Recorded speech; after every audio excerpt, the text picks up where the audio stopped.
قابلنا نبغى نشوفك حاول تحسسك إننا على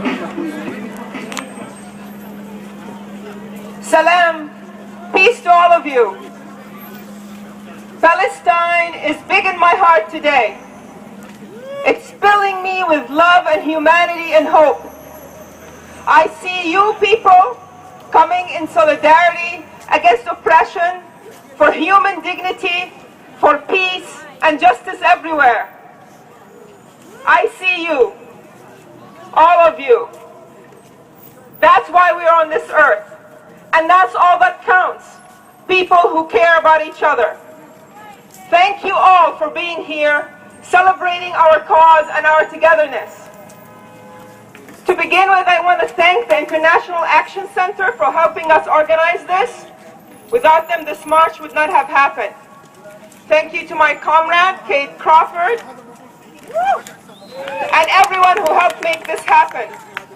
Thanks to all the groups who are co-sponsoring this march: Boston Coalition for Palestinian Rights, Students for Justice in Palestine, BU chapter, Code Pink, Boston United, National Anti-War Coalition, United for Justice and Peace, and Veterans for Peace. Thank you so much for sponsoring this march.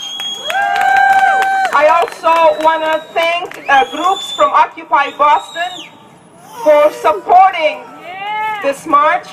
People of Color Working Group, Decolonize Working Group, Decolonize to Liberate Working Group, and the Anti-Oppression Working Group. Thank you so much for your support. Palestine is a very strong indicator of oppression around the world. And today we are marking Land Day, so I will tell you a little bit about Land Day. Land Day was March 30th, which is today, 1974. It's an annual day of commemorating events of that date in response to Israel's announcement of plan to expropriate thousands of dunams of land for quote-unquote security and settlement purposes. There was a general strike and marches were organized in the Palestinian towns from all the way to the Galilee, all the way down to the Negev.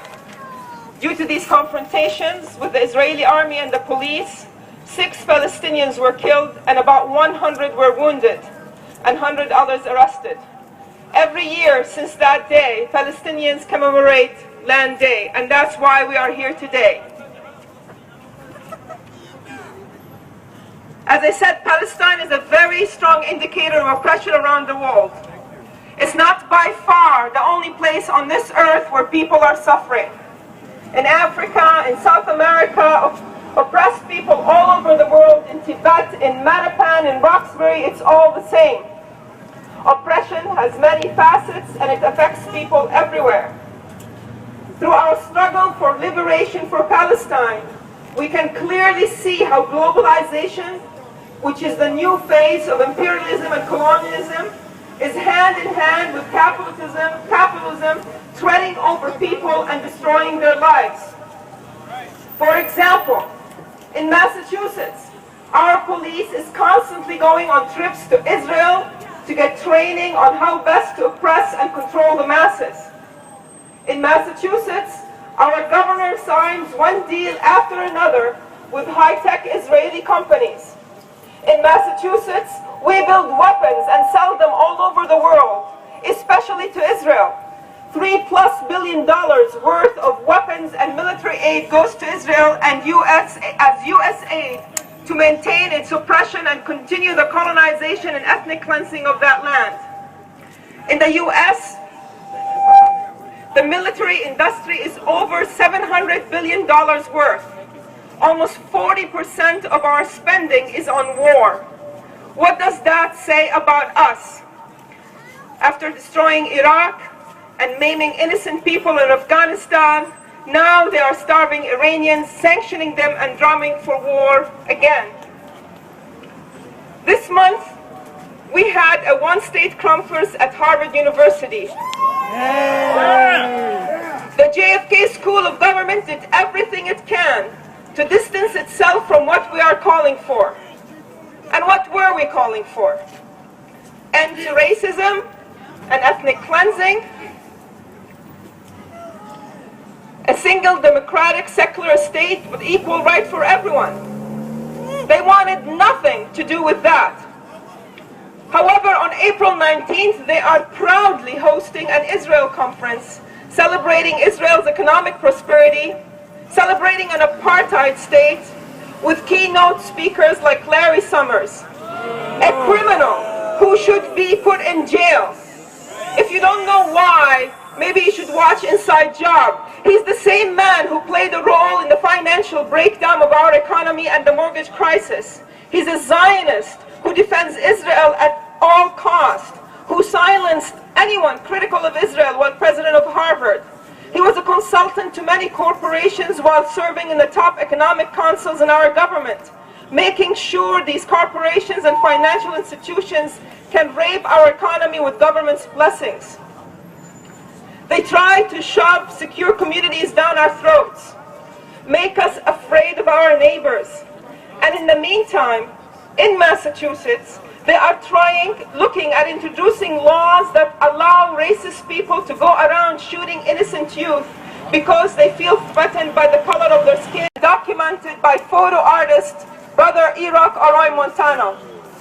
I wept as I walked by the life-size images of the children that were murdered and not reported at all in our media. I saw faces of Palestinian families holding on to pictures of their loved ones, looking at Iraq's lens. It didn't matter. They all looked like my people. Matapan and Palestine, it's one struggle. Jim Crow laws are back, or rather they never left us. The civil rights movement has been co-opted by the U.S. prison systems, where Latino and African American men and women perish, where their labor is exploited. Mass incarceration, almost an example in human history, is a fundamental fact of the U.S. today. Perhaps the fundamental fact, as slavery was the fundamental fact of 1850. But there are more black men in the grip of the criminal justice system, in prison, on probation, or on parole, than were in slavery then. Overall, there are now more people under correctional supervision in America, more than 6 million, than were under Stalin at any time. But you know what? It's all one prison system. Where Hannah Shalaby was perishing in Israel, it's the same big cell where all our own U.S. prisoners are perishing. It's the same system of oppression that wants to silence the workers of the world and colonize their minds, their culture, their hopes, their lands, and submit them to serve a global racist elite. Hannah Shalaby was released from prison in Israel and exiled today to a bigger prison. She was released into Gaza. She used her body, just like Khadr Adnan before her and many others, the only thing she had to free herself. 8,000 Palestinian children were arrested since 2000, most extracted in the middle of the night, tortured and abused for throwing rocks against bulldozers and military vehicles. I urge you to visit Defense for Children International and look at the Palestine website there. What's happening in Palestine is beyond belief, and it is a symptom of the failure of our civilization as humankind. What's happening in our inner cities is much of the same thing.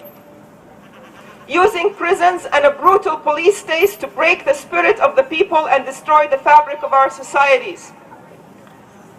Western European colonialism is as old as when the first white settler set foot on this land. We know it here. Most don't feel it and choose to forget. Our schools teach that history in the most sanitized way possible.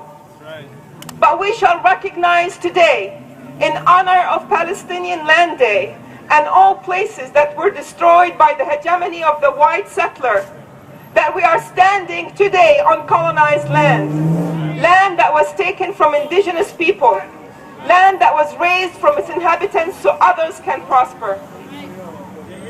Colonialism is very much alive in Palestine. From the day Israel was created till this moment, land is being cleared of its indigenous inhabitants for Jewish people only. It's most visible in Jerusalem, a city that is sacred to all three religions, Islam, Christianity, and Judaism. Today also marks a global march to Jerusalem as well. Dozens in Palestine were injured today as they were barred from protesting. One was killed in Gaza. Last year on this day, 38 Palestinian refugees died near the borders with Lebanon and Syria as they tried to march to their homeland. When Palestine was partitioned in 1947, illegally, without consent of its inhabitants, Jerusalem was designated as open city, a corpus separatum, an international city open for all, with freedom of worship for all. It is hardly the case today. Ethnic cleansing is the reality in Jerusalem. What kind of a world do we want? How do we get there? How do we end this nightmare of global state-sponsored terror and exploitation? The world I want is a world where this happened today. In a landmark development in the U.S.-Palestine Solidarity Movement, MECHA, which is, I'm going to try to say it in Spanish, Movimiento Estudiantil Chicano de Aztlán, the largest association of Latin youth in the U.S., voted overwhelmingly to endorse the Palestinian call for boycott, divestment, and sanctions. Today's announcement carries heavy symbolism, as it is both Palestinian Land Day and it's Cesar Chavez Day, commemorating the Chicano civil rights leader who led boycotts and strikes for the rights of farm workers in the U.S. Today, we put our martyrs in our hearts, ones from times past and the most recent ones. Trayvon Martin, Bassem and Jawahir Abu Rahma, Mustafa Tamimi, Giuliano Mir Khamis, Rachel Corrie. We honor their love for the land of Palestine, for freedom, for wanting to live freely with equality and dignity, and we march for that today. Thank you.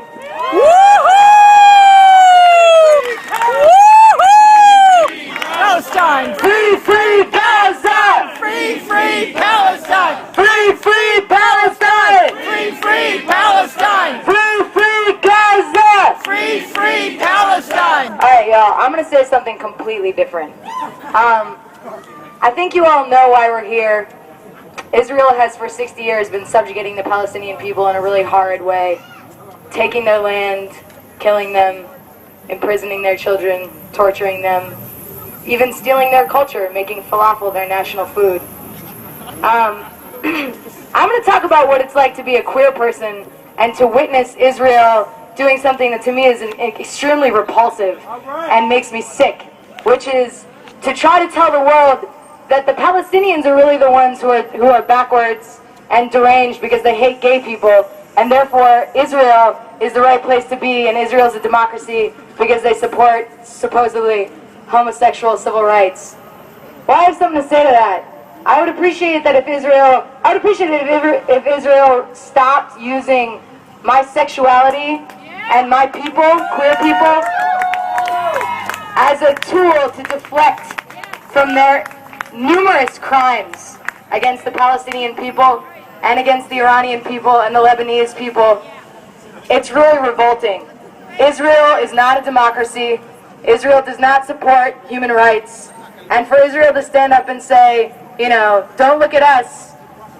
Gay people have really nice cocktails on the beach in Tel Aviv. You should come party with them. And to pursue an international campaign to get gay tourists to go visit the beach in Israel and have a nice time while 30 kilometers away Palestinians are